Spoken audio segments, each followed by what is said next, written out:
So, Are we live? Thank you. all right, let's call the meeting of the planning board to order. And I guess, Jill, I'll ask you to take the roll. Absolutely. Mr. Callahan, Present. Dr. O'Neill, are you present? She's on roll. Pretty present. Present. I think so. Mr. Fiden? Mr. DeSmith? Here. Mr. Ryan? Yeah. Mr. Chairman, you have a floor. Thank you so much. So tonight is an auspicious evening. We are kicking off the renewed effort to put together a updated and renewed comprehensive plan for the town of Narragansett, an effort that is exhaustive and perhaps exhausting in some cases as we move through it. It certainly was exhausting the last time we moved through. Is that true, John? Wow, it was an experience, I'll tell you that. And Jim, you've been through this in North Kingston, right? Twice. Twice? Yes. Yes, it's a fairly arduous task, isn't it? No one should have to do it 3 times. Welcome. And Jill, how many is this for you? 2. Yeah. And Jay, you were at South Kingston for a while. How many is this for you? Oh, one in SK, one here, and I think I caught the tail end of West Solis. Sue, how many have you done from towns? 6 or 7. 6 or 7? And Scott, how many for you? Around Sue. So, at least the people who were here tonight are well versed in both the process and the schedule in terms of moving through something like this. Our consultants for this is Weston Sampson. Sue Mara and Jay Parker are here tonight as the principal consultants for Weston Sampson. I understand there's an individual by the name of Robert Collins working on this as well. They were selected through an RFP process that was completed earlier this spring, and there's been a couple of meetings with the staff to kind of go through and organize and prepare for the schedules we go forward. I think tonight, the main objective of tonight's meeting is to review with us the community profile and existing conditions report, which is based on mostly data-driven stats that are applicable to Narragansett at this point in time, and also talk a little bit about what I'll call a chunk schedule, kind of a schedule that has chunks of what we need to do over what period of time we're aiming to get it done. I will say, and review the chunk schedule, it is ambitious. I have a question or two in terms of whether we're going to be able to get done when we need to get done, but we'll see. As a matter of input for the board of the town, the plan has to be updated every 10 years. The last time it was updated for Narragansett was 2017. We're hoping to finish this one in 2027. There is a bit of flex on the back end of this, but if we're not done by 2029, some period of time in 2029, the plan can no longer be used or no longer applicable for the purposes of making decisions in terms of whether or not something is consistent with the plan or not. So it's a meaningful exercise that we have to go through pretty soon. Jill, did you want to add anything? No, Mr. Callahan, you covered it. We do have Sue Mara here and Jay Parker with Weston Sampson. We're going to go through, they have a pretty extensive slideshow to get through. And that's it. I think if we have questions along the way, we can probably tackle them at that point. And I turn it over to you, Sue or Jay. Okay. And do you mind if I sit there? No, Because come on my up. laptop, No, of course so I not. can't take notes. Okay, thank you. Yeah. Jay, you're welcome to come up as well. We can swap. Okay. And how do you want to handle questions? So you want to take them as they arise? Or Let's. There's a lot of slides. Maybe I can get through them and then take questions, but definitely if there's something super pressing, I can really stop and take a look at it. Good. Okay. So how do I go to the next slide? It's me. Oh, that's you. Okay. All right. So thank you for having us. My name is Sue Mara. I'm a AICP certified planner with a team leader with Weston Sampson. Jay is also an AICP certified planner with Weston Sampson, and we are the management team for the comprehensive plan update. So your last plan, right, was Jill mentioned 2017, and so there's like requirements for updates every 10 years or so, and that's kind of what we're starting from. We looked at your prior plan, and it's got the 3 volumes, right? So the baseline report, the roadmap, and then the action plan. And statewide planning, I think in general, is happy that communities are, getting, into their plans and, putting them together in a way that they see fit. So I think that they are okay with it. We did want to maybe look at the format from last time and maybe update it a little bit, and you'll see what I mean as we start to go through the slides. So this is the chunk schedule, bubble schedule.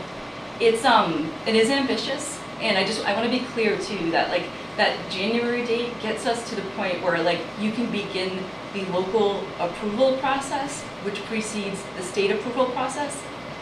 So in and around January, if everything goes really well, you can start the public hearing process with the planning board, and then the town council to approve the plan. And once it is approved by your town council, it will be a locally approved plan. So even if the state process does, take a long time for whatever reason, which hopefully it won't, it matters in terms of some statewide actions like grants or some of their policies, but you will have, if the town council has approved it, according to the public hearing process, you will have a locally approved comprehensive plan. So I just want to ask, and Scott, this might be the legal question I was mentioning. So the locally approved plan would allow us to continue to use the comprehensive plan for land use purposes? That's correct. Okay. Thank you. No problem. And so this schedule just sort of talks through the next, shows the next couple of months. And talking with Jill, I think, looking to try and meet with you monthly to just start like going through the various chapters of the plan and start working on the vision. And so I think that like that will happen monthly. And then, Jill has been helping us put together lists for some stakeholder meetings, and those are sort of like smaller group meetings as opposed to the big public workshops. And so we have, I think, 5 different like content areas where we might bring people in around like natural resources, economic development, housing. So we're working with her to finalize that, and she's trying to get representatives from the local boards and commissions to participate in that. And then the other thing that's showing up on here is the workshops, which we are trying to schedule for pretty soon, so July 13th. And then I think the next one would be more of like a September one, and those are the ones where it's open to the public, and we'll set up some information, maybe do an initial presentation, and try to develop some activities or resources to receive input from town residents. So. Two quick questions. I know you want to wait, but just before we leave this, one, surveys. Yes, so we have a survey, and I got the approval today from the town to do it, and so we're trying to get it up so that we could give you the QR code tonight, but we had to enter it into SurveyMonkey, and I want to just look through it first, make sure that it looks good, and then we can release it, and so we will release it this week. Oh, so I was going to say, so when the survey comes out, it will go out at an email blast. We'll put an ad in the paper.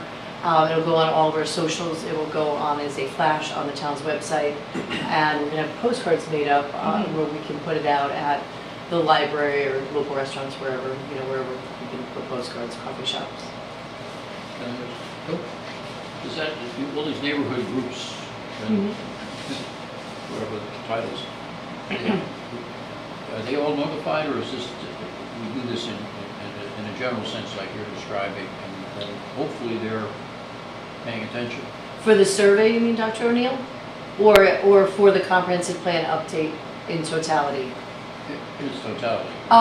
Yeah, so we'll do email blasts for the first workshop as well, so not just the survey, the first workshop. So if we have those folks, which we probably do have a lot of those community groups, if anyone on this board knows of someone who wants to, they want to have notified, by all means, provide it, let us know, and we'll put them on the list. Yeah, so if you're thinking, I can think of 3 neighborhoods off the top of my head, Harwell, Great Island, how we Nantucket, constructed it Palms. the last time, but they were invited, and we had various groups, not only here, but around the community, who wanted their their input. Yes, we're definitely going to do that. That would be that first initial meeting, is that first workshop would be public workshop. And by the way, all of the meetings are public. Public, yeah. This meeting is public, they're all public. So at any point in time that you folks discuss or any board discusses the comprehensive plan, anyone from the public can come in and give us their feedback on anything. So I just want to put that out there. This is just the first of many, many, many public meetings we'll have on it. But for that workshop, that might be what you're referring to, where neighborhoods and communities. Now, it may also work out that a representative from that neighborhood might be a good stakeholder.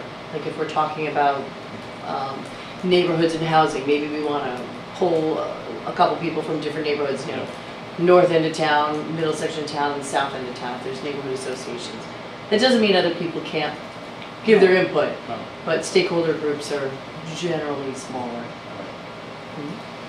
Second quick question, is there going to be a website for this planning process? Yes, Okay. there is. There is Yes. already.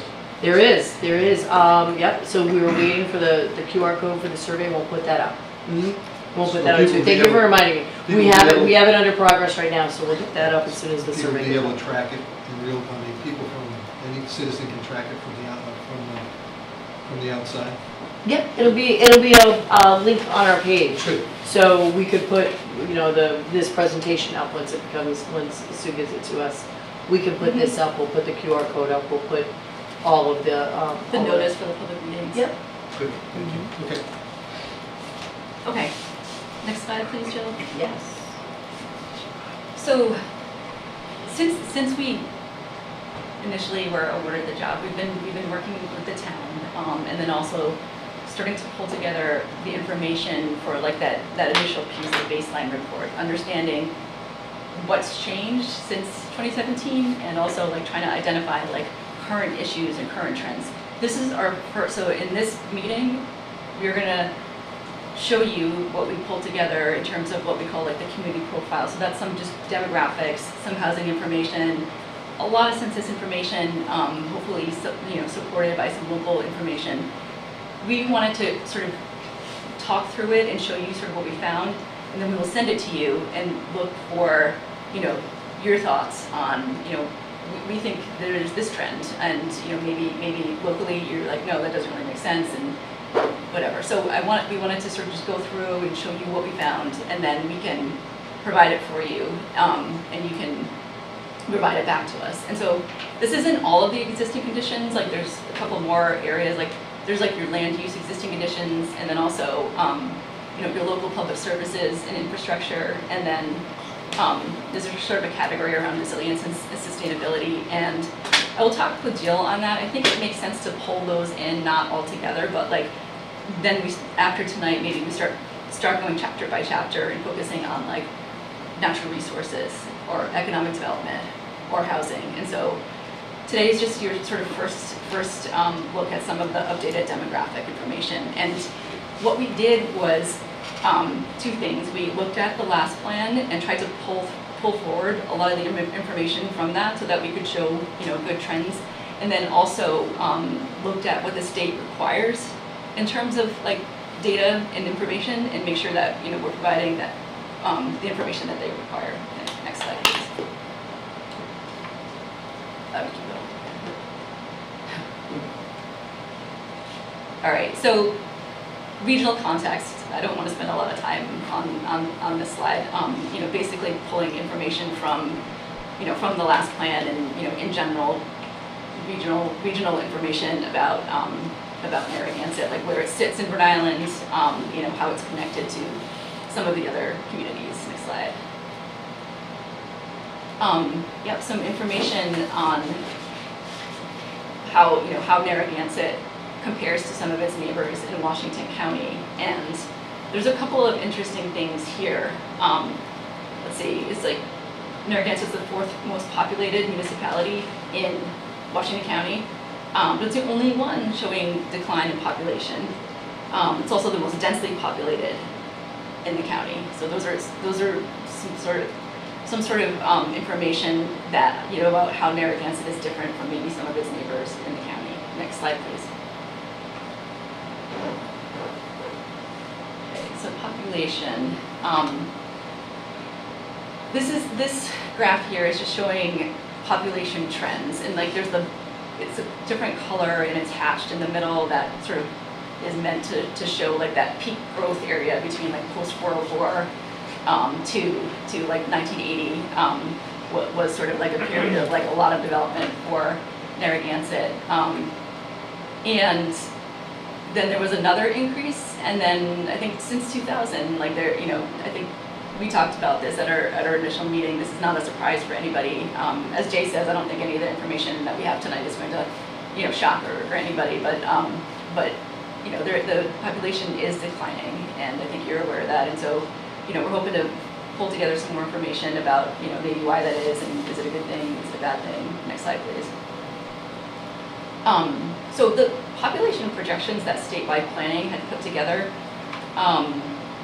ended up not being accurate, because they were looking at it as like the decline is a little bit of a blip, and projected some increase in population, and you may not be able to see the actual numbers, but the actual numbers continue to decline. So a lot of the projections from that plan aren't really accurate, because they did not anticipate that continued population decline. Next slide, please.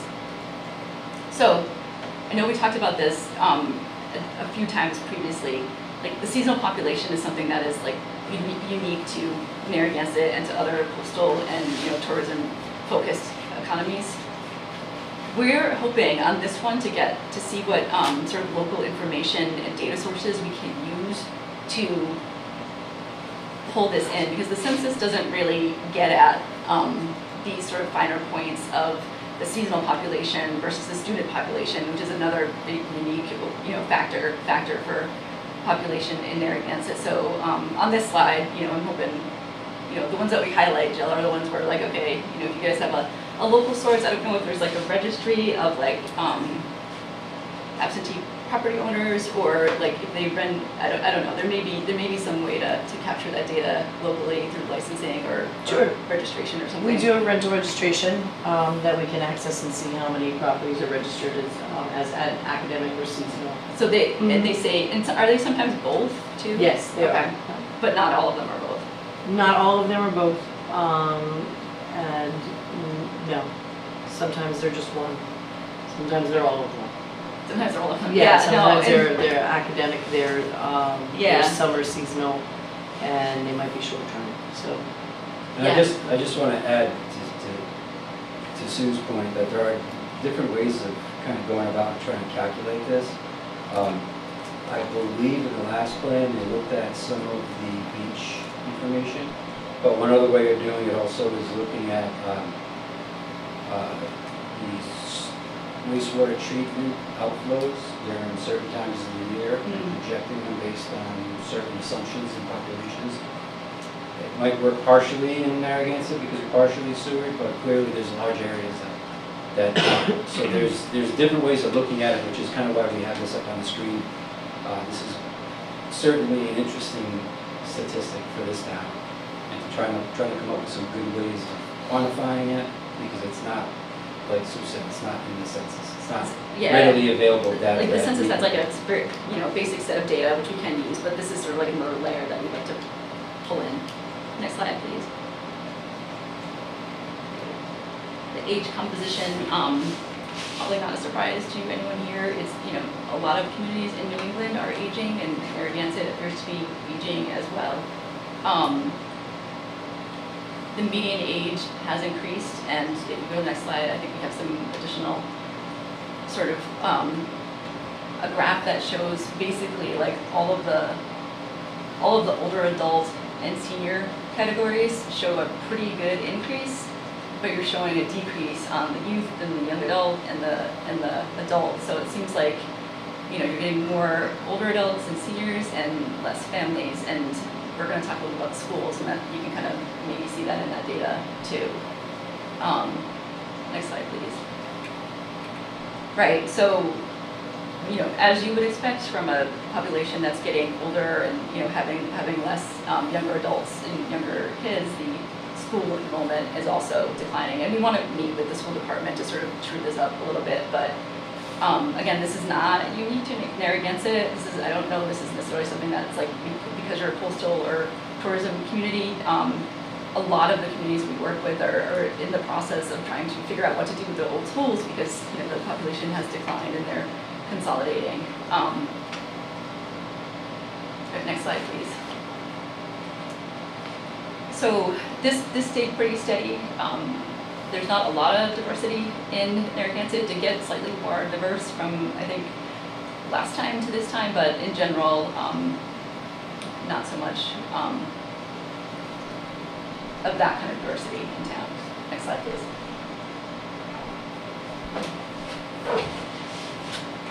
Okay, the total household size, and this is related to, I think, some of the information that we looked at previously, where the population is aging, so you're having less families and more seniors, and so that means you have more people living alone or 2 people together versus like the families with 4 and 5 kids. So your household size is getting smaller too.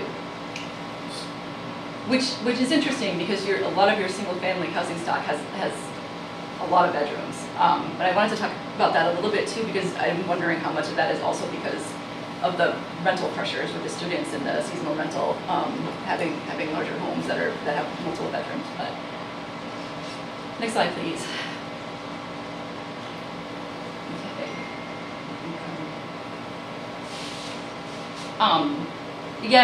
This one did not change too much from the last plan.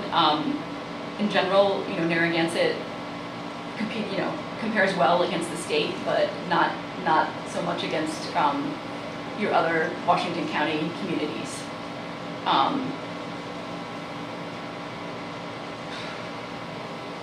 Next slide, please. All right, so poverty rates. This is interesting too, and I think this is where we're going to need some additional feedback from you, because your poverty rates are showing as high, but we think it might be skewed a little bit because of the students. And so, like, if they're students, so they don't have full-time jobs, so their income, if they report them, show as like poverty wage, right? When that's not the full picture, right? Like, this is a lot of times they're also subsidized by from other sources. So this is another one where we have to take a little bit of a deeper dive, I think. And so once we pull in some information about like the student housing, I think we can, maybe we can map it and, we can kind of show a correlation between, pockets of poverty and like student rental housing. So you can sort of like confirm that, it's not that there are a lot of poor families here. It's just that the students kind of skew the information a little bit. Next slide, please. Educational attainment, I don't think this changed too much from the last plan, but you do compare well against the rest of the county and the rest of the state. Maybe it's because of proximity to the university and that maybe this is where a lot of the staff and the professors work, so maybe that's sort of a product of that. Next slide, please. So this is my pending slide is, once we talk with you and get some feedback, this will be the sort of like takeaways, right? Key points in terms of the demographics that we think we know what they are. We think we have a good idea, but we need to check them with you first. All right, next slide. Make a suggestion. Yes. Why don't we take questions or comments Okay. in each one of these at the end Good of idea. each chapter rather Yeah. than waiting to Every time there's a section break, yeah. Yeah. That's fine. That sounds good. Questions or comments from anyone? Jim? No? Well, I think some of these things will work themselves out. I had questions about the poverty rate being reflective of the student body population and some of the things related to the, I wonder if Washington County is a fair group to actually put our comparatives to, or if we have to compare ourselves to other municipalities that have significant waterfront property, just because I think that changes both your economic Yeah. and a lot of your other demographics, your age demographics, and then the reality, at least for myself, is you couldn't afford a waterfront property until you got to be at a certain age. You need to pay off your first house to use it as a stepping stone to get to your latter house. And so I think a lot of this, we may find more similarity with towns, maybe like Jamestown, Yep. than we do with Exeter, being another Washington County town. Yeah, we can do that for some of the data points and see if like, those are better comps. They don't have the student population, and so I think it still might not be apples, but like I think if you're right, it might be a better comparison. I know municipalities across the board, North Kingston, when they built their high school almost 30 years ago, was designed for 5,000 students, and I think that they're well under 2,000 Yeah. now, and they've had, so even our student population, I think is, seeing that chart in relation to other municipalities Yeah. and the state as a whole is going to probably show a lot of trending.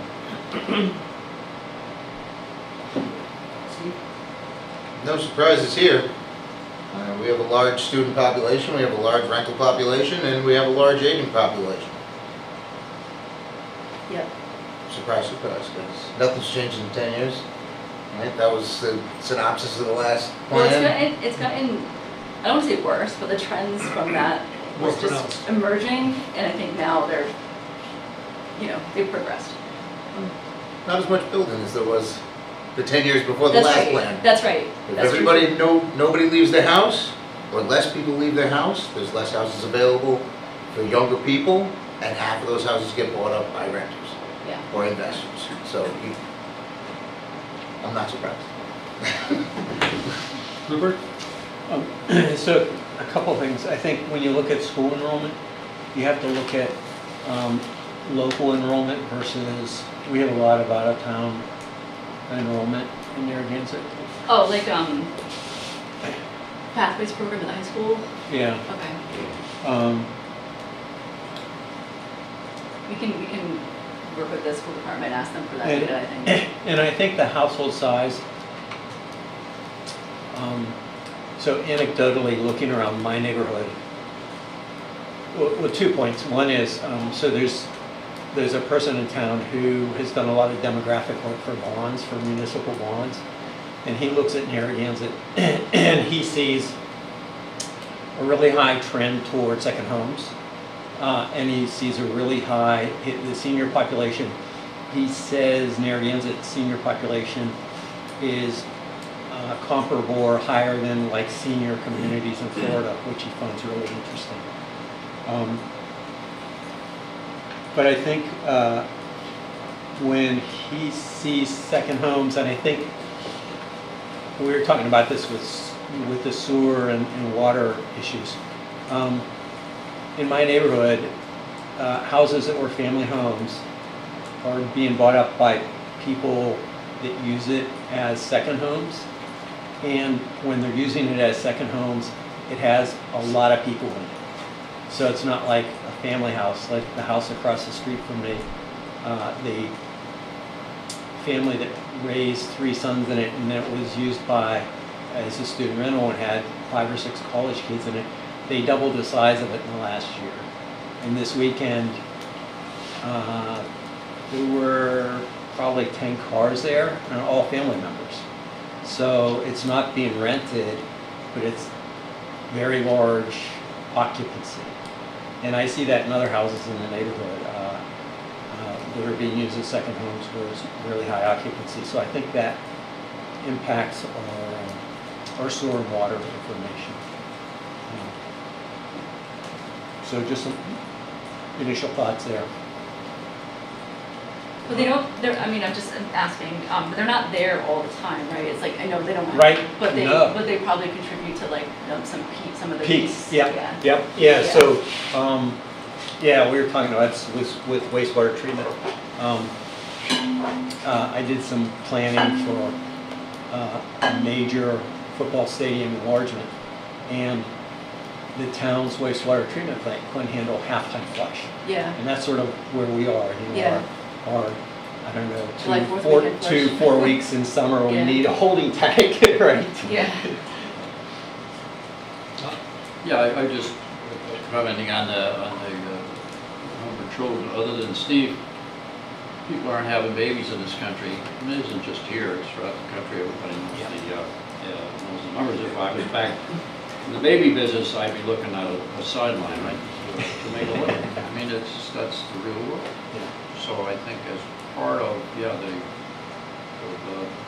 needs for our schools and consolidation, you all driven past South Gagetown's construction? Construction? Yeah, their construction site? You mean the school? Yeah. Yeah, yeah. Have you driven past it? That could handle southern Rhode Island, I mean, Jesus. It's a big- So in any case, just to comment on that piece of information there, I think futuristically, children are shrinking in this community, and it does affect the whole tax base. So in any case, moving right along.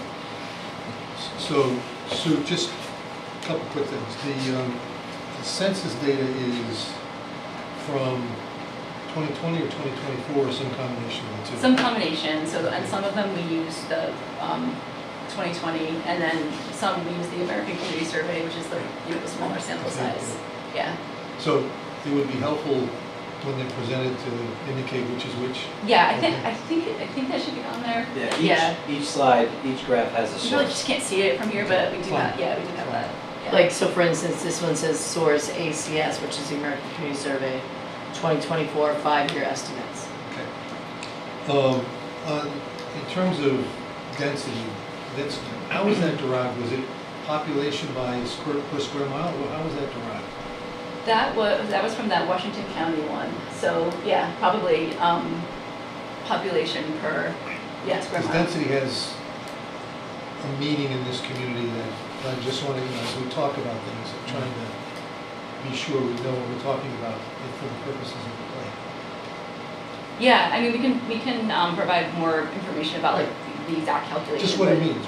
I just It need to just know means people, like how many people are there in the same amount of land area? per square mile or whatever. Or whatever it is, the yeah. division is, okay. Yeah. Per acre maybe, I don't know. I don't remember exactly, it's per mile. And then, the only other thing I would suggest is the university itself should have good data with respect to where their student population has been from Yeah. 2020 to 2024, 2025.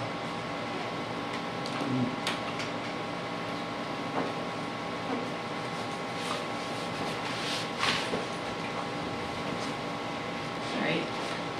Okay to keep moving? Yep. Okay, so housing and affordability. Let's see.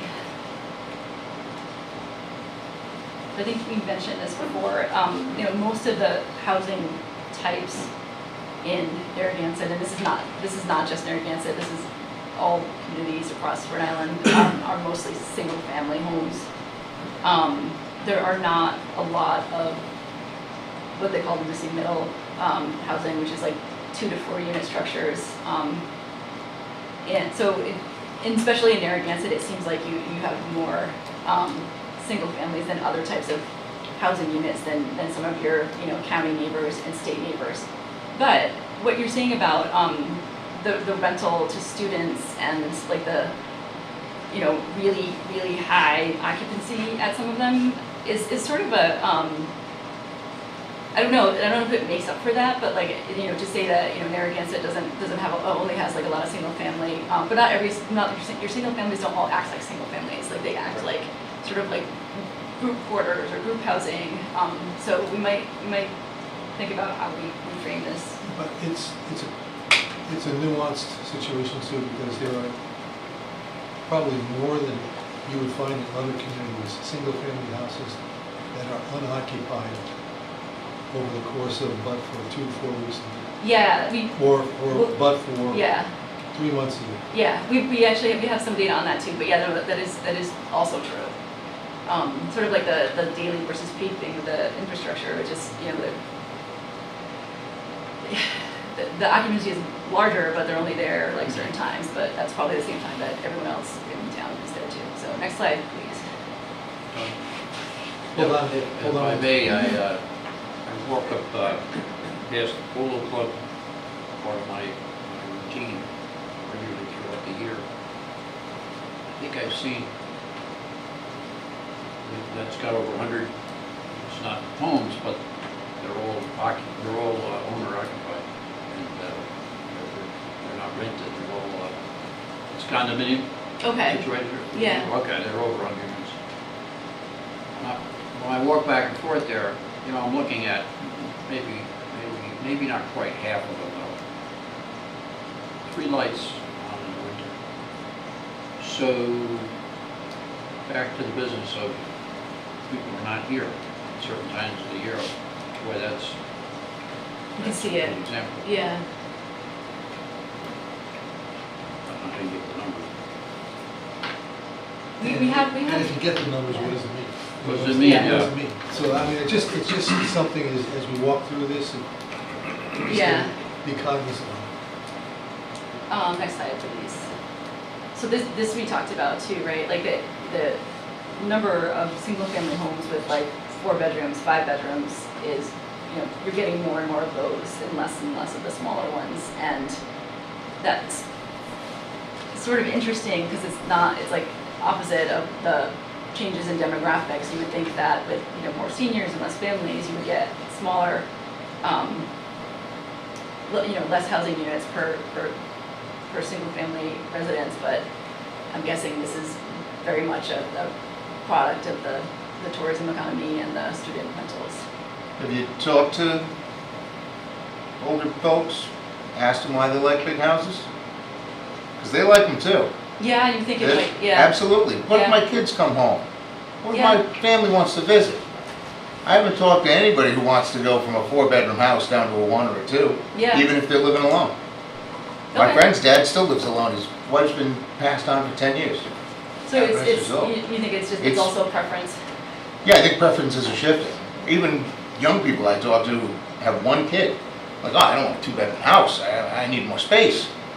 They don't, Yeah, but they want it. yeah, yeah, And once you build a house, it's more expensive to just start yeah. whacking down walls and going bigger if you could just go big once and The work from home demographic has changed that too, because That too. people utilize bedrooms as offices. Yes. Yeah. Yeah. So, No, that's a good point too, and that was, I think, exacerbated during COVID. I think especially in communities like, you know, tourism, you know, that have tourism economies or, you know, that are nice places to live. But that's a good point too. Again, as you go through this, there are several nuances. My wife's 102-year-old aunt lives on her own on Gaspee Road in a house, a single-family house. She's not staying there because her kid, she does have kids that come visit her from Chicago in the summertime, Yeah, but not more for a week, and now they're staying in hotels. But you'll find different things going on. And the right, question right, is, yeah, no, yeah, I can you can't ferret just out what assume the- that they, you know, what the that's, trends are, it right? could just be a preference for the older people that are here and have enough income that they prefer to live in bigger homes. We've also changed the definition of what a bedroom is. How? That a bedroom no longer has to have a closet. Bedroom never had to have a closet. Well, It did for a long time. time, Yeah. traditionally by building code. maybe not in Narragansett. Building code, Everywhere else I've in the built. building code, a bedroom, it doesn't require a closet. It doesn't now. It doesn't sound sound, as it used to. a require long time closet. ago in the past, you had to have a doorway that closed and you had to have a closet in the bedroom. We no longer have to have that. So in my house, we have a bedroom, it has a closet, clearly is used as an office, doesn't have a bed, it has a desk, it has a printer, it has a copy machine. I guess you could always put a blow mattress above it, but I think a lot of these 4-bedroom and 5-bedroom houses are where you might have a couple where each of them works from home, they set up a home office. But I do think, I don't know how long ago that was, but the requirement, It was sometime in the last 20 years. Because yeah. it was still the code when I started building, but Back in my day, there was Jay's gonna help us out. a guy by the name of Tony that used to be here.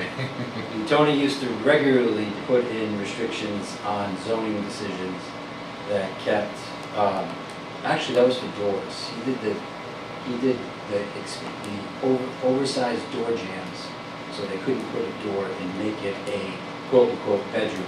But I do recall that there were minimum requirements for bedrooms: size, closet, enclosed. It's got to be locked. It's got to be. You have to separate it from the rest of the house. It had a closet at one point, but I don't recall when that was eliminated. I don't recall exactly either.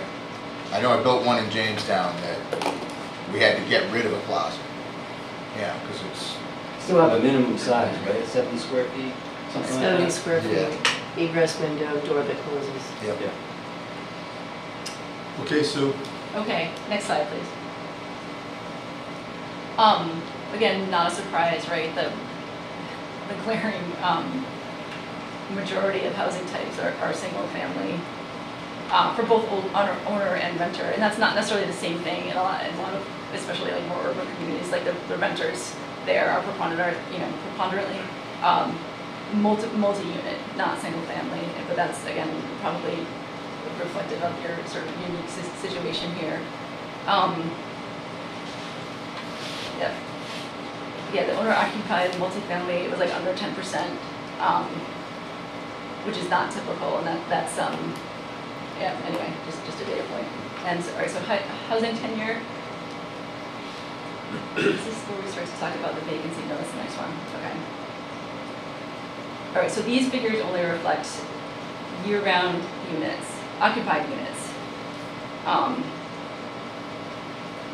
So this doesn't include units that are considered vacant. So this is an owner-renter breakdown of only occupied units. And I don't know. I mean, when you look at it through this lens, like Narragansett looks pretty similar to both the county and the state. So next slide.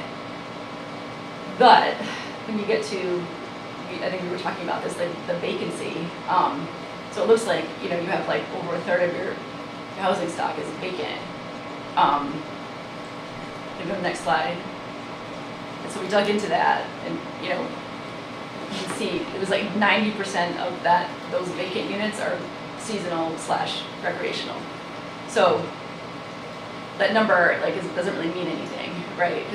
Because of what you guys were saying is that like they're vacant for most of the year, but not the whole year. But that is a different, a house that's vacant 24/7, 365 has a different impact on the state, on your local infrastructure, than does something that is vacant for most of the time, and then maybe comes in and has a use during your peak summer period. Is that specified out between vacant, seasonal, for, as Dr. O'Neill was pointing out, people who only come here 2 weeks a year, and your typical Narragansett snowbird who's here 6 months a year? Yeah, I don't know. So let me figure that out, right? I don't know if there's like a minimum, like if you're there less than like 6 months, it's vacant. If you're there at least 6 months, it might not be. But yeah, Jamie can know. Let's see if we can dig into that. That could be kind of interesting. And also for the ones that are like also student occupied, I also wonder how that kind of shows up, right? Because they probably don't show up as vacant at all.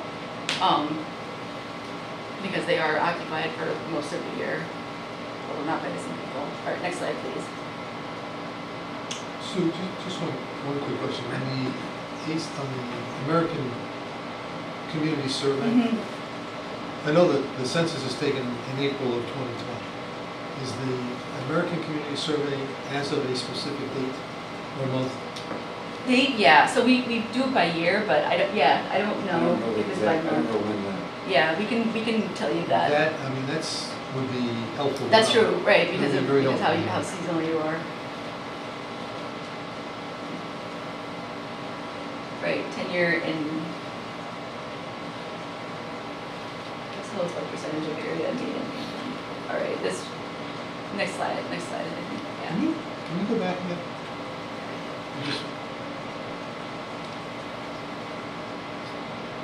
Nearly half of the Narragansett households earn below 100% of the area median income.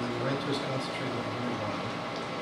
2/3 below 100% members, also it's going less than 30% of the line. That's clearly the students. Yeah, this is another one, this is similar to the poverty rate, right? It's probably skewed by the students, and so we'll figure out a way to factor that in or explain that. All right, next slide.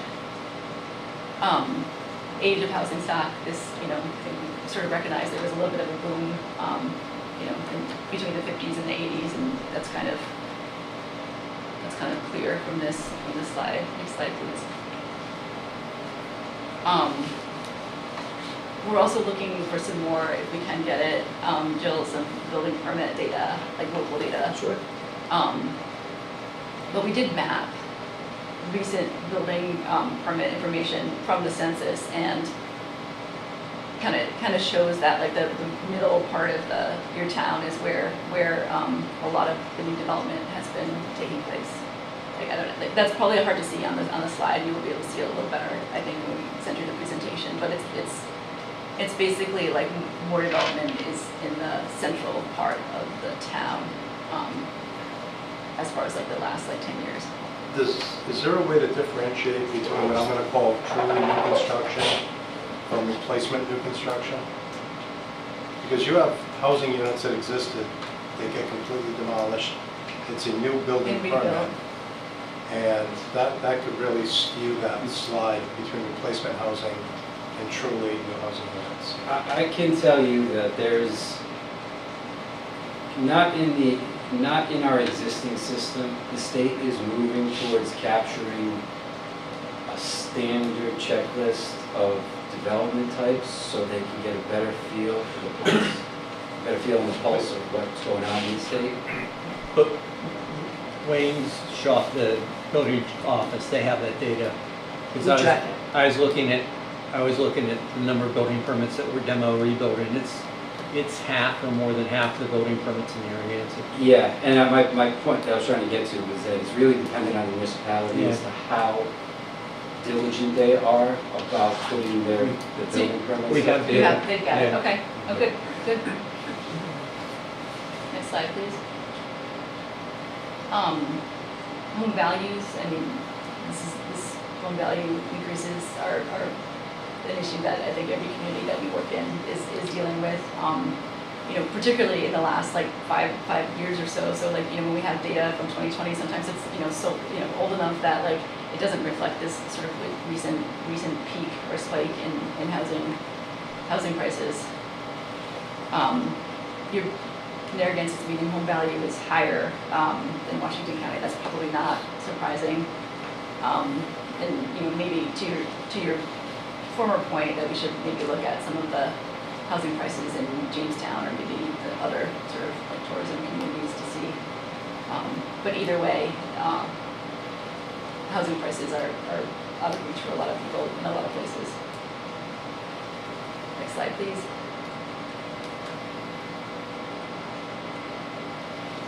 Yeah, all right, so single family, all right, this is sale price trend, so this isn't like new construction, but this is, homes that are like bought and sold over the past 25 years. So it looked like there was like, after 2021, there was a little bit of a decline. And maybe that's related to some of the mortgage rate issues that were kind of happening around then. And so single family houses right now represent 4 of every 5 sales. Although there is, I think, a little bit of condo growth that you guys have seen in the last like 5-10 years as well. And that explains the kind of herky-jerkiness of that second line, because there's a lesser sample size. Yeah, there's a lot less Fluctuations in the condos. prices are more so. Yeah. Next slide, please. I won't say those. So it looks like sales have cycled between 185 and 330 units annually over 25 years. We talked about the post-2021 decline a little bit too. Next slide, please.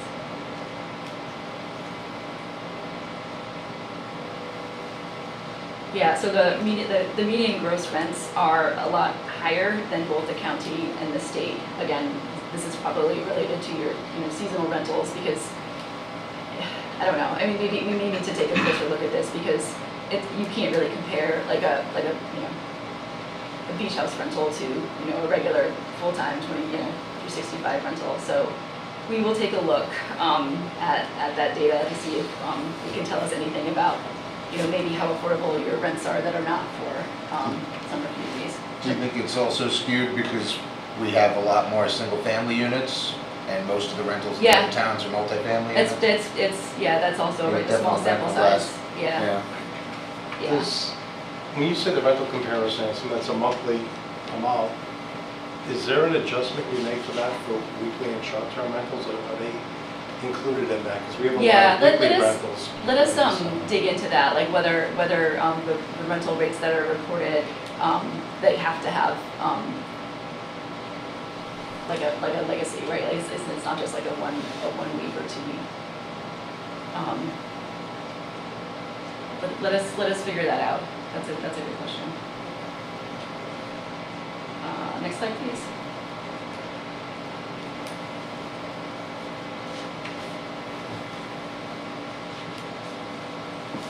Oh, did I not move it? I'm sorry. You did. No, you did. You did. I'm just reading my notes.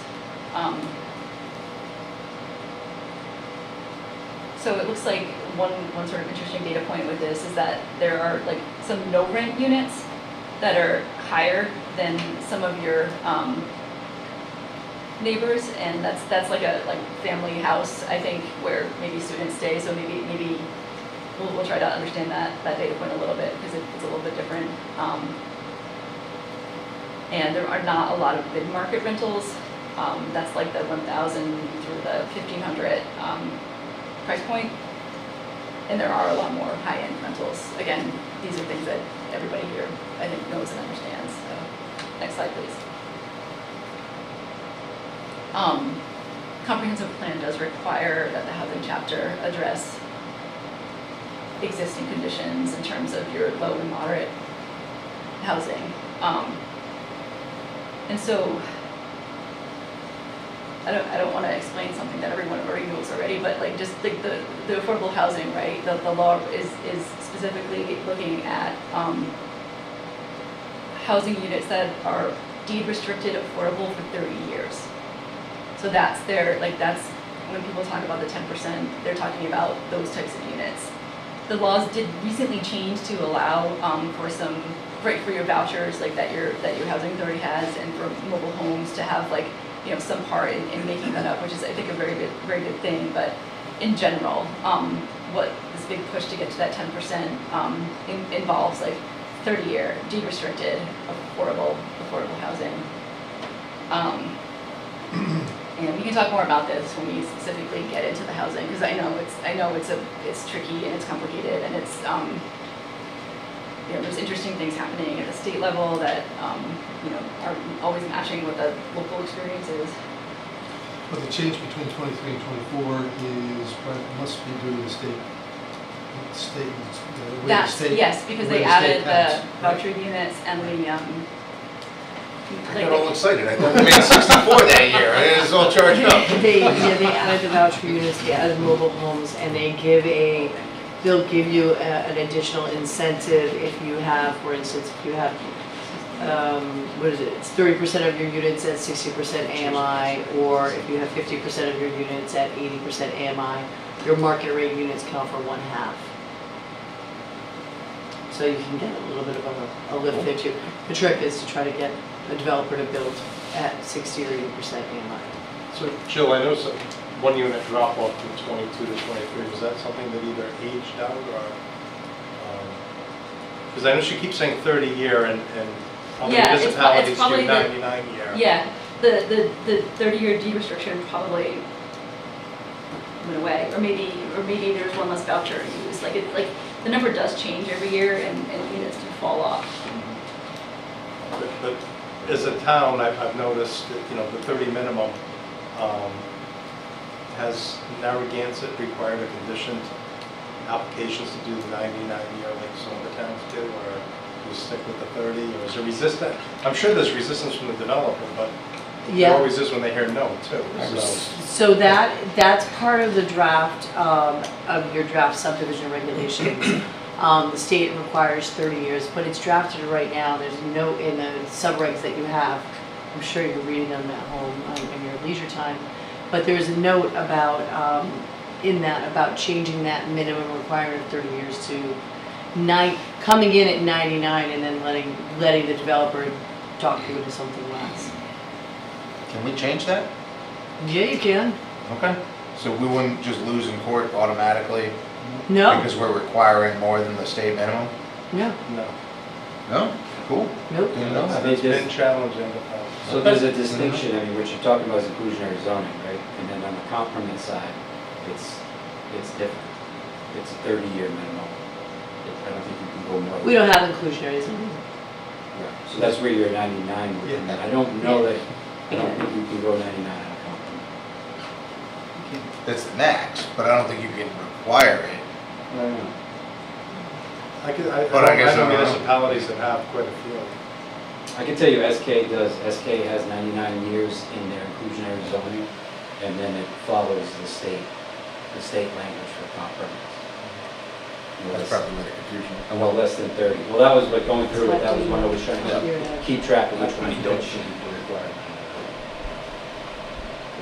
What was that, Scott? I don't think you can require it. I didn't think so. Unless we had inclusionary zoning, then it would have made sense, but Yeah. I don't think we can do that. All right, next slide, please. We talked a little bit about the fact that there's not a lot of rental housing in Narragansett in general, and what rental is not multifamily, it's single family. But of the rentals that qualify for LMI in Narragansett, most of them are family units, which is interesting. A lot of times in communities, most of those units will be like for senior housing, but in Narragansett, it's for family housing. And you don't have a lot of 30-year de-restricted houses. Like a lot of your, the makeup of your affordable housing has to do with the vouchers and some, other manufactured homes, not necessarily like the 30-year de-restricted See, housing. there's the conundrum. Narragansett's conundrum in a very, it's got a relatively shallow amount of housing that qualifies as low moderate income housing. It has a very high, that's only exceeded by 6 communities in the state, rate of poverty based on that. Right. And so obviously that's the student factor that's there. You know what I'm saying? Yeah. And it's quite an interesting little. Yeah. There's some fixed income people who might be pretty close to I'm the line too. not saying there aren't. I'm just saying- It's 32% of our population is elderly units. I'd say that might add up with those college kids. 31 is, 31 and a half? That's 30% of like the LMI units. Of the not LMI not the units, total sorry. units. Oh, well, there you never go. mind. Mr. Chairman, The LMI units are probably in that poverty zone too. Mr. Chairman, if I Yes, could, sir. with your permission, I'm just looking at the law to give a fine point to the answer that I gave previously. I think the language of the law is pretty poor. Defines poor? Poor. poor. It says low and moderate income housing is defined, and I'm gonna get to the relevant part. It says, and/or deed restriction for 99 years, or such other period that is either agreed to by the applicant in the town, or prescribed by a federal, state, or municipal government subsidy program, but is not less than 30 years from the initial actions. So since we don't have a subsidy program, Yeah. it would fall under state regulation or federal regulation. Well, the interesting question there is, well, what if the applicant and the town don't agree? Don't agree? Don't, but Okay. the applicant wants to adjust it. What happens then? It's an open question. So that's the better answer. Thank you, Scott. Next slide, please.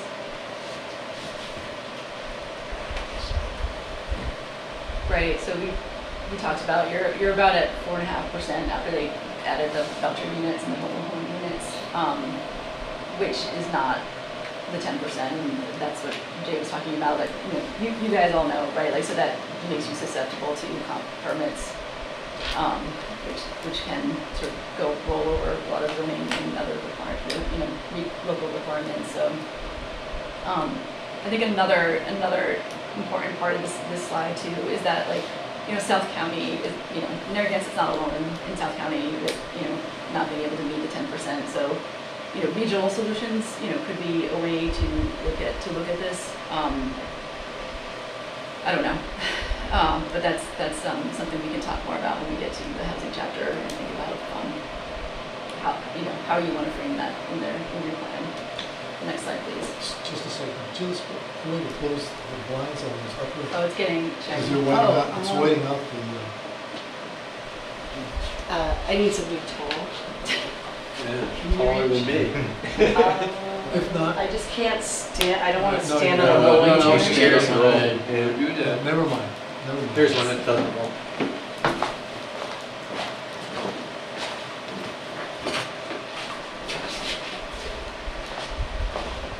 You could see Heidi's block. Yeah, Should we look away so there's no witnesses? Awesome. And then it's this one. Yeah. Sorry. Thank you. Good job. Nah, it's the top There's He's one got more over there. Mr. Friday to the rescue. I'm going to add this to your the secretary's job description. Will be a union grievance. Yeah, right? Very good. I gotta get you on a harness, we need a hat, Thank you. Hopefully, OSHA stamp on that check. I should have at least thought. Thank you, Rupert. Thank you, All Rupert. right. Thank you very much. Good work. Next slide, please. Tall jeans with a chair. That's right. Okay, I mean, again, nothing earth-shattering here. The housing is not necessarily affordable when you compare the median house price with the median income. And those graphs on the right sort of show like $287,000, right, is the price that a house would have to be affordable to the person who makes the median household income right now in Narragansett.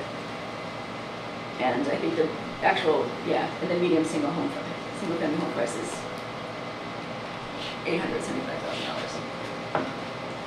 So that's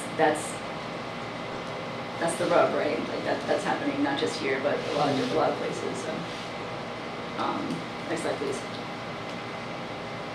Cost burden is a formula that the federal folks have that talk about how much of your income should be dedicated to housing prices every month. And so if your mortgage or rent exceeds 30% of your monthly income, that's considered, like, anything above that is, it's considered that you're cost burdened. So that means you have like less money for everything else, groceries and fuel and insurance and all of those things. And so that's sometimes a number, like, it's just another measure that they use in addition to, looking at the median household income and, median housing prices, but also, how many households here are cost burdened. And then, I think we're probably also getting similar skewed results because of the renters in this category as well. So we're gonna, I think,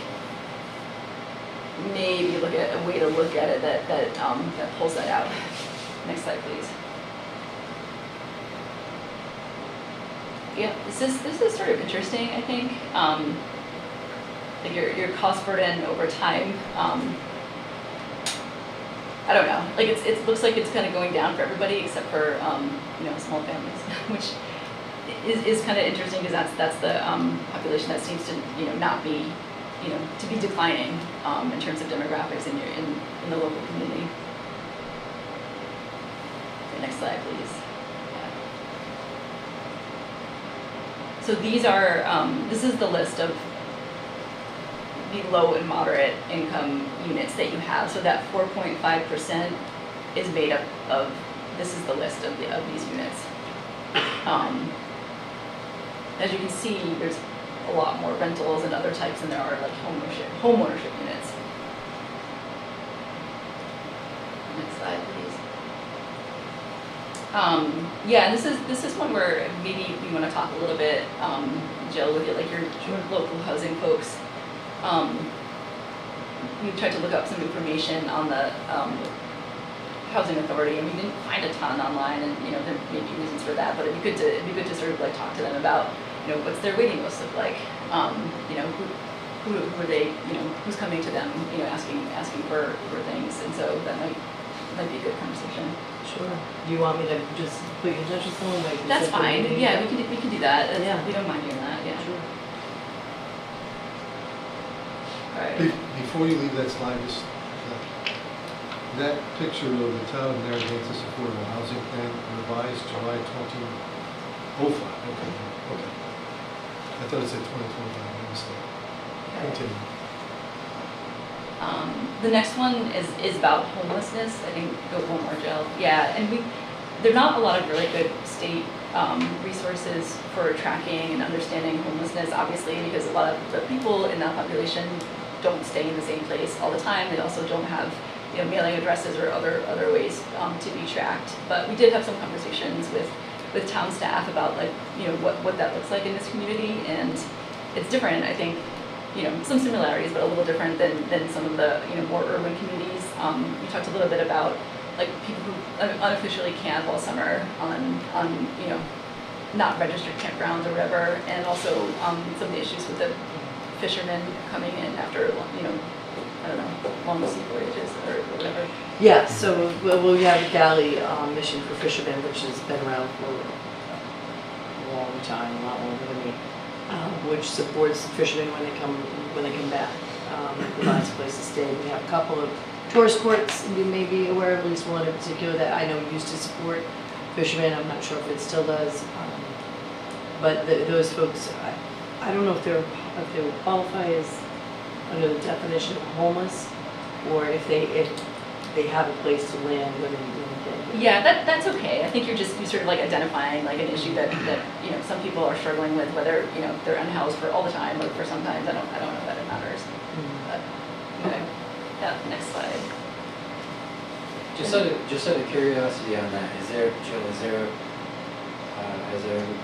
been discussions about homelessness at any level outside of, in general terms? Not from in a town perspective in a public meeting. No, not that I'm aware of. I don't think it's come up at town council. In my recollection, just I haven't been here that long, but I can't say I have. no. I can't say I haven't. I know unofficially we have summer folks we have summer transients that come down and find a nice spot in the woods to camp. I don't know how many there are. I don't know how long they stay. They Right. may not actually be without homes. They just might be like, they might have a place to live somewhere else. And you know what I mean? Right. So like, I don't even, Right. They could be kids. yeah. So you might talk to the schools, they might have a handle. Yeah, Like, that's my wife's a social worker, Yeah. and she would have folks that were staying in what are summer houses in the winter, and they get displaced in the summer. So it's a big issue every year. And Some of that stuff. I've heard that through the schools too, so. Is some of Here. that information protected? I think there's probably ways to get it without names, right?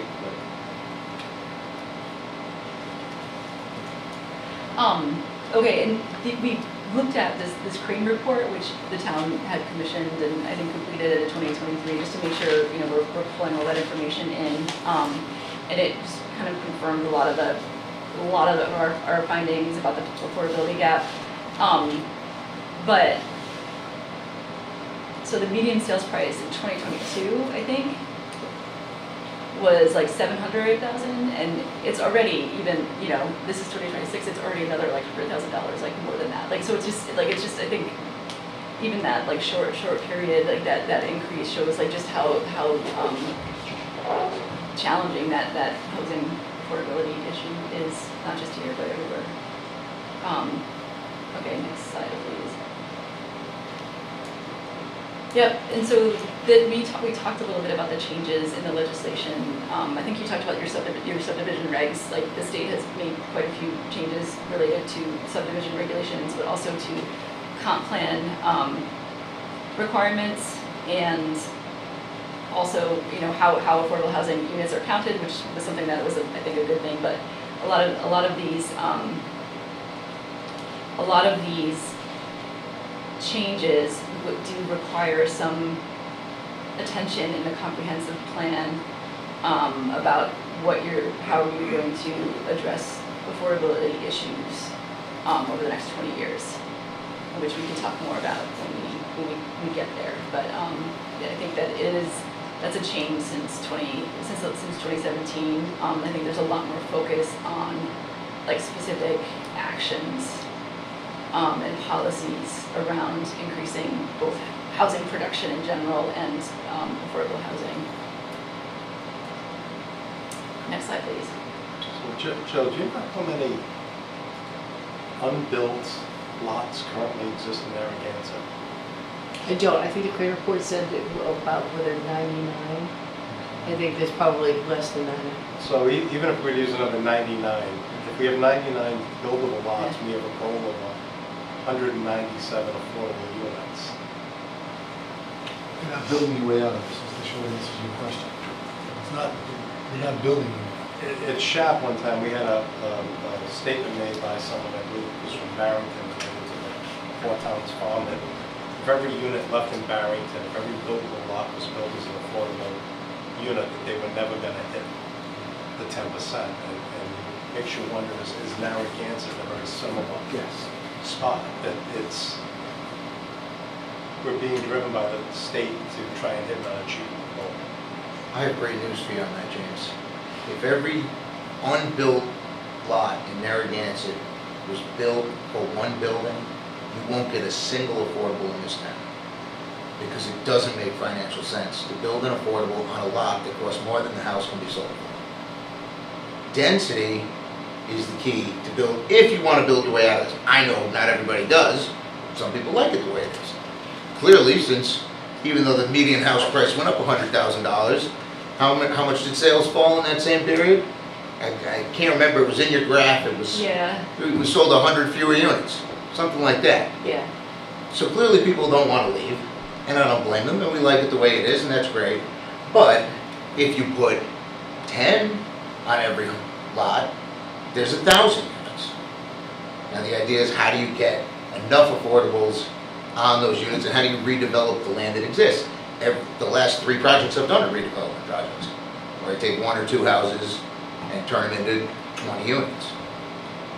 We've got plenty of big lots that could be redeveloped. So we've got to keep that in mind too. Obviously, you're not going to get 100 affordable units at 100 lots, so that's never going to happen. They also have made it really easy to convert commercial buildings into residential. Yes, they have. So there's We don't have that a ton of too. that either.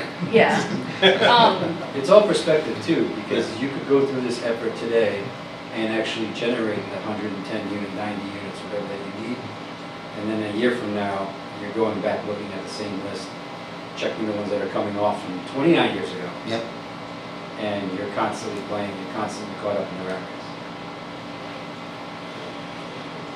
This would be interesting. I had a question, Joel, or the planning board, about the merger, like they're reversing that guidance on mergers where you were allowed to. I mean, in Pawtucket, we had a lot of small lots, like 3,000 or 3,500 square foot lots, and so if they were contiguous with another lot or common ownership, they were merged, and so you couldn't build on both of them.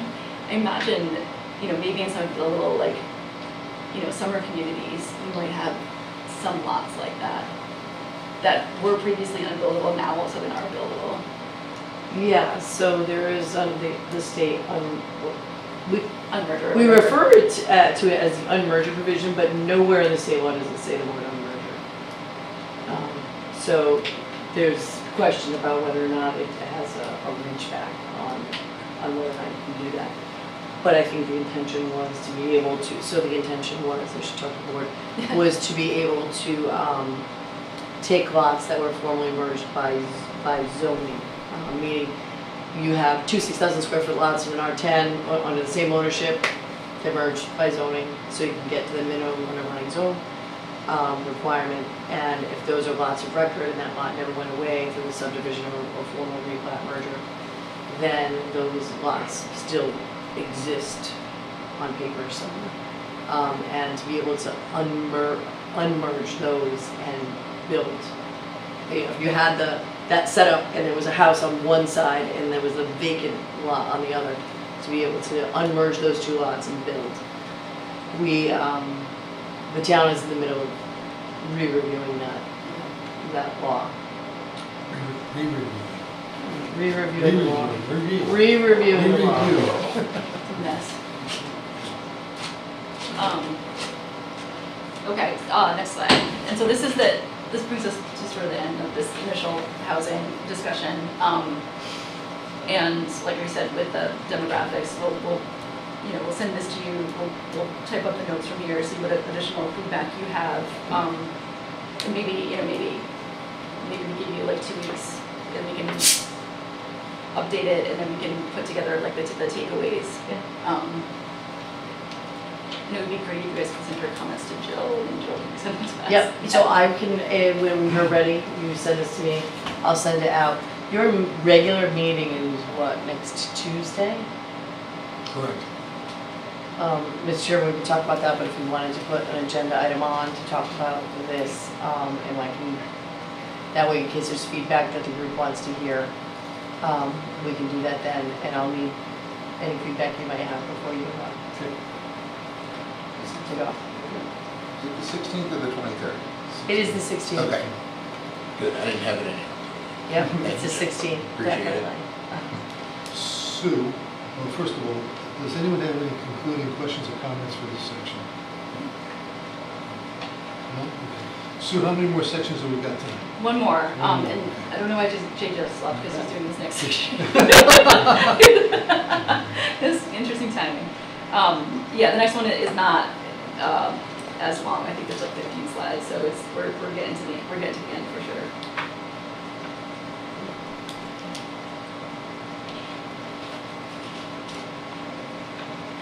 But I could probably, we don't have to wait for him. I could probably get started. It's up to you. Yeah. Okay.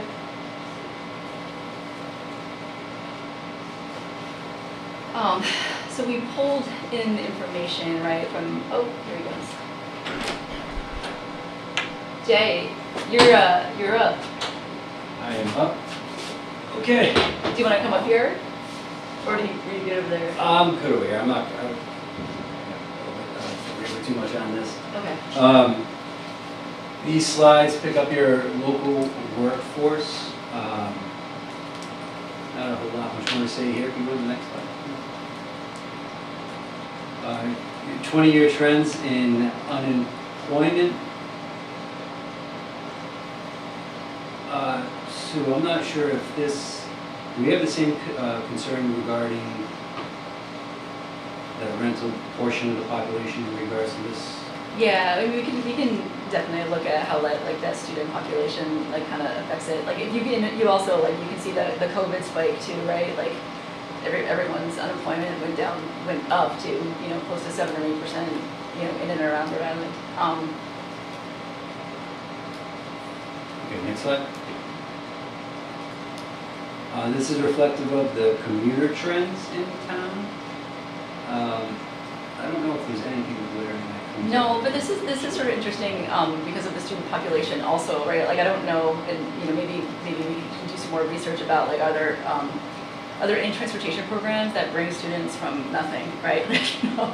Really. There's no university, there's nothing from the town, Yeah, there's nothing partnered up. The only thing that's available is RIPTA, yeah. and it's a regular bus line. It's Yeah. not designed, It's designed not, for yeah. facilitating Okay, commutes back and forth to campus. okay. Could we get a breakdown on the live-in, work outside? How many of that is work from home, but the companies are outside of Narragansett? Because I bet it's a good Yes, chunk. there's a couple of different data points that look at that, and so yeah, Okay. I'll make a note Yeah, there are a couple of different data points that track it differently, so yes, I can answer that question. I Yeah. don't know if this is the right source though. Okay, next slide. This is a breakout of the employment in town. This is one aspect that we're really gonna wanna talk to Jill about and the board about your big employers in town. We don't really get a good list from the state. We rely on local input from municipalities for what makes that list. Next slide. Jay, sorry, do you know where the fishing industry falls in that chart? I don't know off the Okay, top of my head. fair enough. Wait, let me see.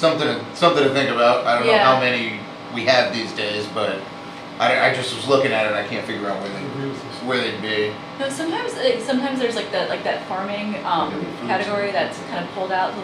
Let us see if that's where that falls. I don't see farming down there. Yeah. No, I know. It's like sometimes They gotta be in there the somewhere. the summary for employers sometimes is calculated with farm and agriculture employment and sometimes without it.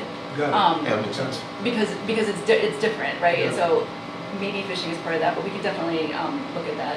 But I think what this kind of shows you, right, like your top, outside of government, right, like the top two are definitely like tourism heavy types of work. Next slide. And this was a list that was put together. This came from the Rhode Island EDC.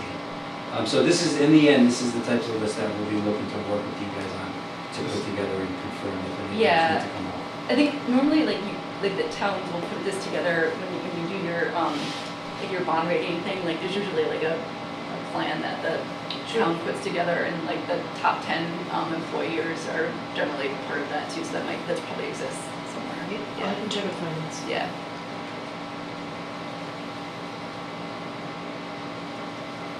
Next slide, you ready?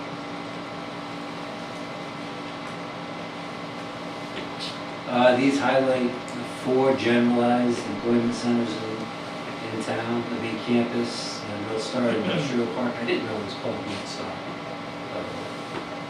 Waltz Way, and then Point Junior Gallery. Next. Agriculture, we have a little snippet in here about agriculture, not extensive in Narragansett by any means, but there certainly is enough that will be a component that speaks to that. I think in Narragansett is interesting because like your agriculture is so visible, right? Like that's not necessarily the case in like Exeter and West Greenwich. It's like it's off the road or there's trees, but here like you can really see your agriculture uses on the main roads. Would this pick up aquaculture? Yes, it does. It picks up. I think this agriculture picks up all of that stuff. I wonder about the fishing though. I don't know. No, it doesn't, I mean, it's not showing the aquaculture farms that we have. Okay. Well, I don't think we listed all of them. Like maybe just like some of the main ones, but we'll make sure. About that. No, I'm sorry, where does it say aquaculture at all? This does not. Okay. Yeah. Canachet Farm, in my mind, isn't really a farm, it's a town park. Okay. Well, yeah, I mean, it says primarily tourism and recreation focused. What would be interesting, I think, from the town though, is there's there's a tax program that the state has that allows you to have like a lower property tax rate if you can qualify as an agricultural use. Foreign And so force, foreign force open space. Yes, yeah, and so sometimes if we get the list of that, we can kind of see which one of these are like actual qualify as a farm in terms of the state. Oh, right, so, Yeah. I don't know, I mean, Your tax both of those assessor are town will have owned, so they, Okay, you know what I mean, both Sunset Farm and Canachet Farm are Oh. town owned. all right, so they're not gonna get a tax. But that's a worthy list to look Yeah. at, because I know that there have been other properties in town that have gotten that FFOS benefit. Okay, yeah, and, right, I think it's it's a pretty low bar, right? I think you do like $2,000 of like sales or something. It's a really low bar. Yeah, yeah. And then you can get tax breaks in your truck. Hmm. Anyway, your assessor should have that pretty easily. Okay, next slide.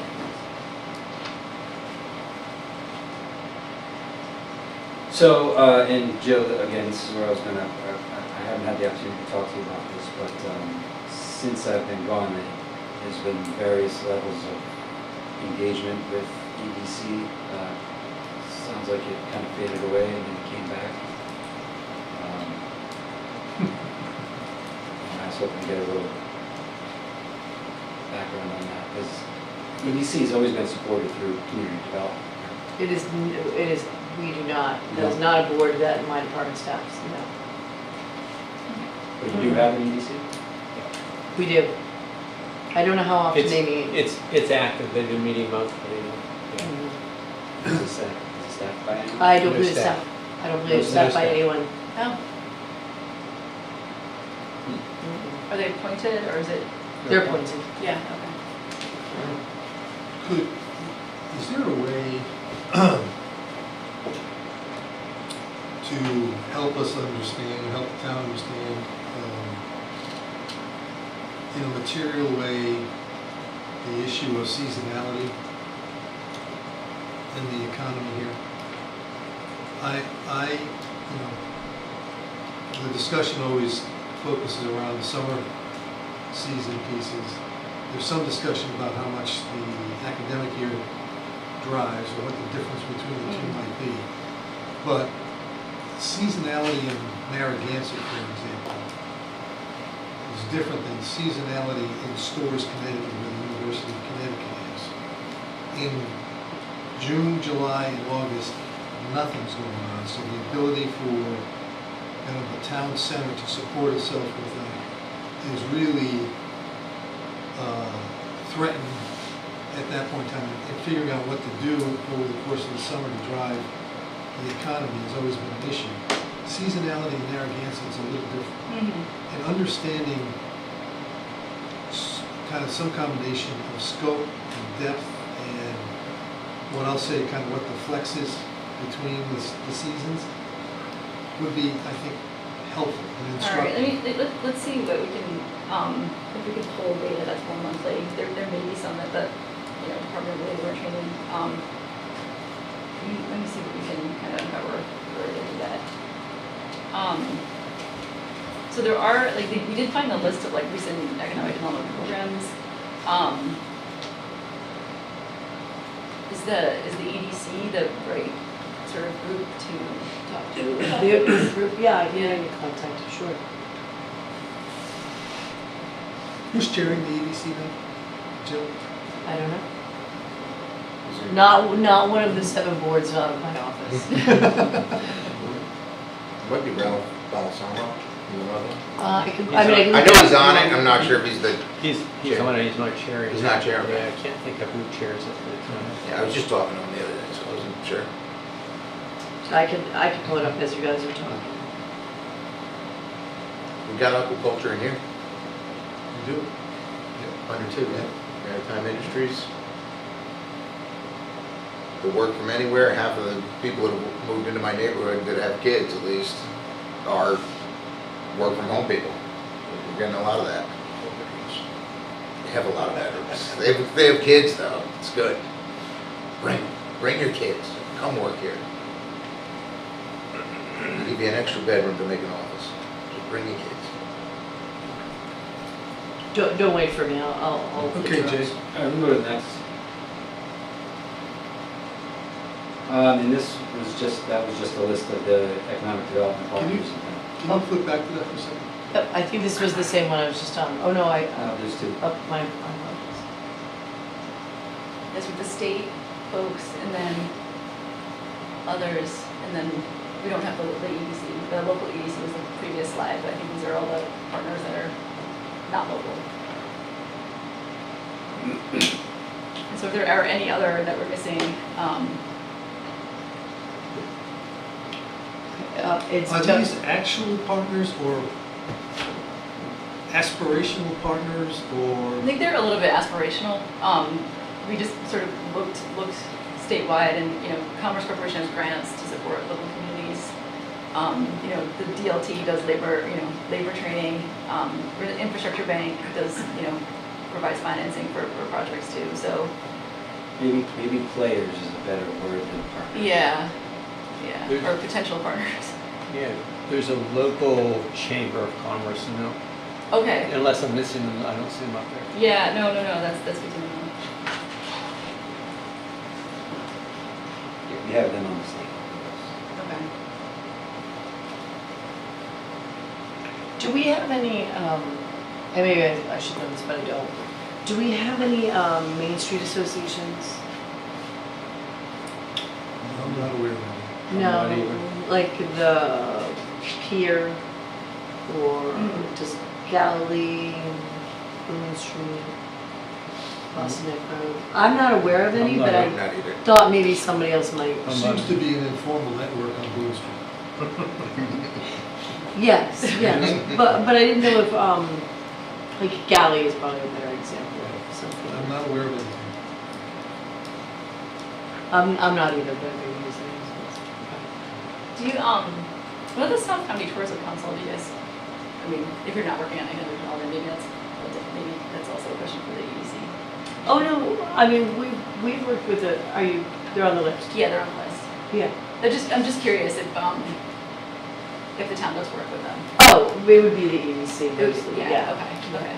And they might have some good data, I'm thinking, in terms of like the seasonality. Oh right. Yeah. Okay. I think that might be it. Our next slide is probably just a summary slide for economic development takeaways. So that, I think, concludes our presentation. As Jill said, we'll send this out to everybody. We'll also send the survey out on the postcards as soon as that is done, which will be this week. And I think that's it For tonight. for tonight. Right. This is Can you the just- beginning. Can you go through what the remaining sections are?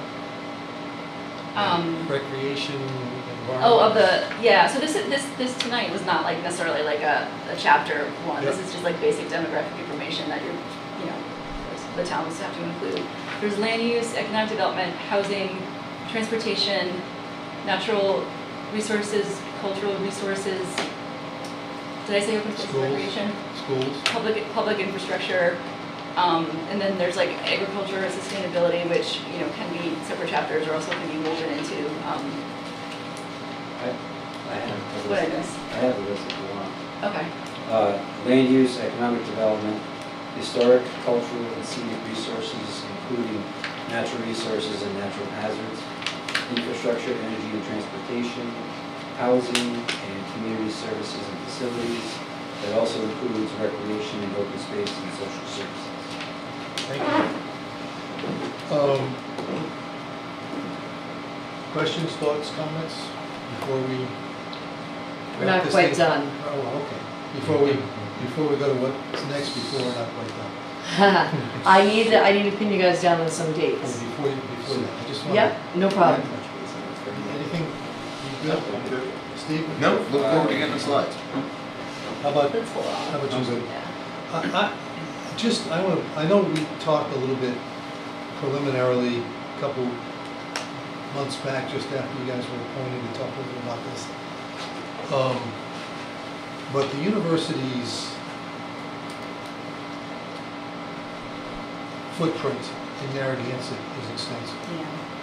Kids, sewer infrastructure, campus, and transportation just immediately jump to mind. Employment. And it seems to me that little element needs to be an element of focus. I know it's going to cut across many of the categories that Jay just mentioned, but I think as over the course of now and the next time we see you all, it would be helpful to think a little bit about how we Yeah. engage the university around leadership in this conversation as we go forward. You don't have to answer it now, I'm just kind of putting that out there right now. Does the town have any existing, programs or committees or regular meetings? With the university? Yeah. Not officially. I know I do know that there's a meeting that occurs between some representatives of the town and our town, South Kingstown, that meet with URI on a regular, on a quarterly basis, I think. Okay. Mr. Callahan, I know we've talked about this previously. I have a contact at the university, which I'm happy to reach out to. I actually wrote it down a couple pages ago, to reach out to as part of a stakeholder opportunity to engage the university at the onset. Yeah, I just think it might be useful to think through how we'd like to orchestrate it. It may not just be a one and done, it's probably more of a continual dialogue as we move forward. And so thinking through the context and then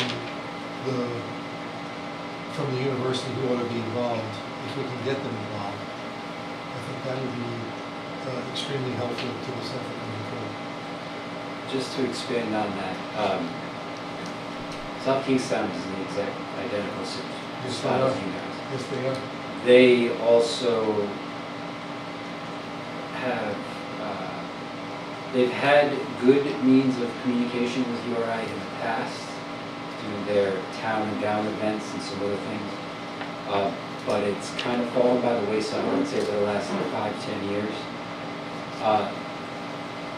I've noticed, having worked in this area for the last 2 decades, that URI is kind of making a turn on that, trying to reestablish connections and communication. I don't know how diligent they'll be about off-campus impacts that they don't control. You know, they have enough on campus, I'm sure. But I do agree with some thought going behind how to engage them in a manner that gets them to have that type of a conversation, where they can acknowledge it and maybe have a presence at the table about what their students do, how their students impact. And this is, that's part of it, Jay, but like I said, kind of, if you look at the economic development slide, you think about the Bay campus, you think about the blue economy research efforts that are going on up there, you think about what's coming out of those labs up there, how are they attempting to commercialize that stuff, what role could the town play, think that, kind of think all of that through. We have To capitalize off of the academia. Right. Basically. We have a shared infrastructure issue with this Westmoreland sewer plant. The university, we, South Kingston share that plan, as you know. We're currently renting back sewer capacity, leasing back sewer capacity from the University of Rhode Island because we've oversubscribed our own quota, is how I understand it, right? They're just finishing a significant planning effort for that plant.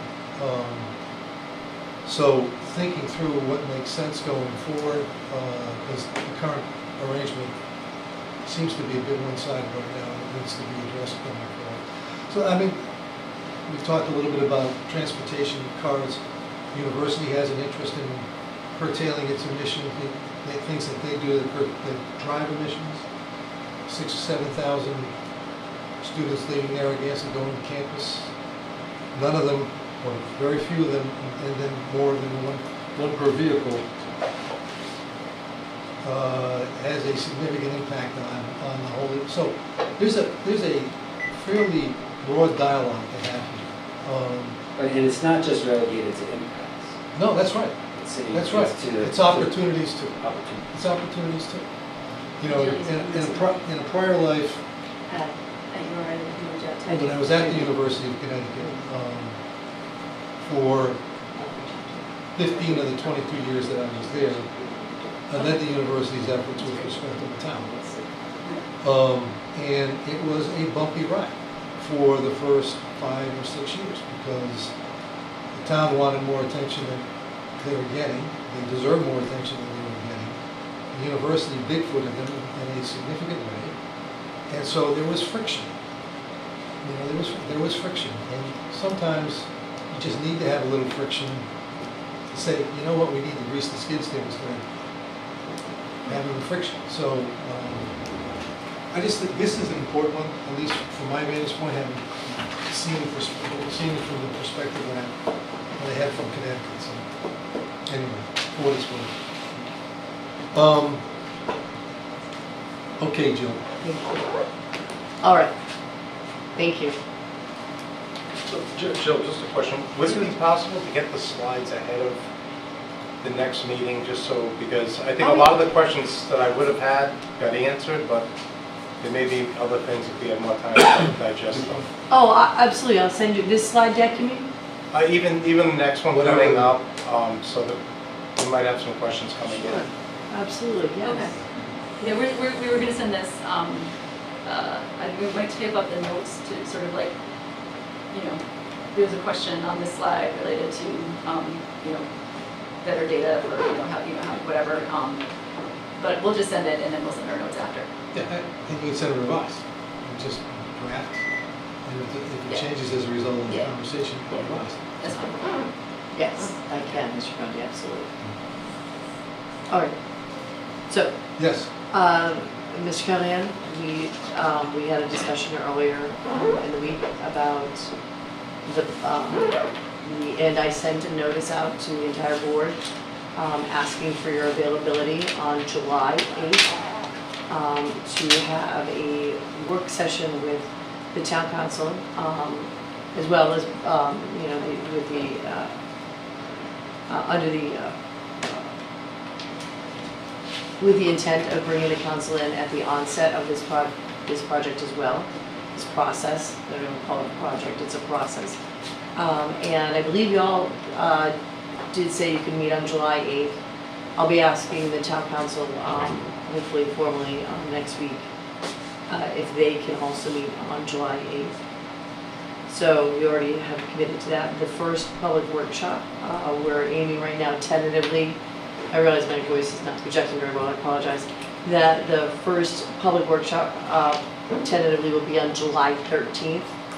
The location is TBD. I need to find out if it absolutely has to be televised, or if, because it's a work session, because it's a workshop, we can, it doesn't have to be televised, in which case we can have it at an area that might be more conducive to a public workshop, the community center. And I also sent you folks a couple weeks ago a list of meetings, and I think I did hear back from Mr. Friday. So if you want, we can either go through this list now, or I can resend it to you, because one of the things that Sue mentioned was the meetings may not occur, but to just have it in the books for these special meetings, because as you are aware, you sit as the steering committee for the comprehensive plan update. So I wanted to just set the meetings ahead, and if we don't need them, we don't need them. But we have them we have the availability that we know that we can do it. And that's also not to preclude this board from talking at any planning board meeting. We can put it on that agenda as well. If we don't need Weston Sampson here and it's just a conversation you guys want to have, we can do that at any planning board meeting as well. We can keep it as a standing update on that meeting, so that gives the public another opportunity. Like I said, every time it's on an agenda, it's a public meeting and people have the opportunity to come in and speak. So do you want, Mr. Chairman, I'll ask you, do you want me to go through those dates again, or would you like me to send out that email and you can respond to me individually? my preference would be to send the email out again, and have the board members commit to getting back to you, board members who haven't responded, commit to getting back to you before the end of the day tomorrow. That'd be great. Okay? Sure. Okay, there we go. I know, Dr. Neal, we can give you a call if you want. No, I'm not a big emailer, as you know. I know, we can But, give you a call. No, but I did, pick up the one you were talking about. For July. The town council, but this other list that you put out. In any case, you're gonna send it out. That's okay, I'll send it again, because there've been some edits since then. So originally I had one on, it was July 9th, and we moved it to the 8th. I do a lot of clicking on that, but I No problem. faster. Oh, there's No. I missed Okay. out. And one other quick housekeeping, and not related to this, but it is meetings discussion. July 6th, I'll be asking the town council to do a work session with you for the urban, which actually it has to do with Weston Sampson. Another work session on the urban renewal integration into the zoning ordinance. You may recall, some of you were here for that meeting last August, where we met with the council. They gave us some feedback. They didn't, and we did get some questions answered. So I'd like to be able to wrap up at least the grant portion of that project, even if it means that we as in you, the planning board, get the homework from the town council to go ahead and refine and do whatever comes out of that work session. The meeting right now we're looking at possibly is doing the July 6th before the regular town council meeting. So I will put that in an email as well. Please let me know your availability on that. And July 6th is, the council's got public hearings on. Yes, the council also has your 2 public hearings for Breakwater Village and the side yard setback. Yes, they do. They have 3 public hearings, the third one is not related to you. Just to circle back, Jill, I think it's a very good idea to provide the council with an opportunity on the front end of this exercise so that they have a kind of full insight into plan, process, expected deliverable, and any thoughts they might have on the front end about things that ought to get special attention as we move forward. Okay. Anything else? I'd just like to remind the board that I'll be absent for the regular meeting next week. And Doc will be in charge. And that's it. So if there be no further business, I'll take a motion to adjourn. So moved. Is there a second? All in favor? Aye.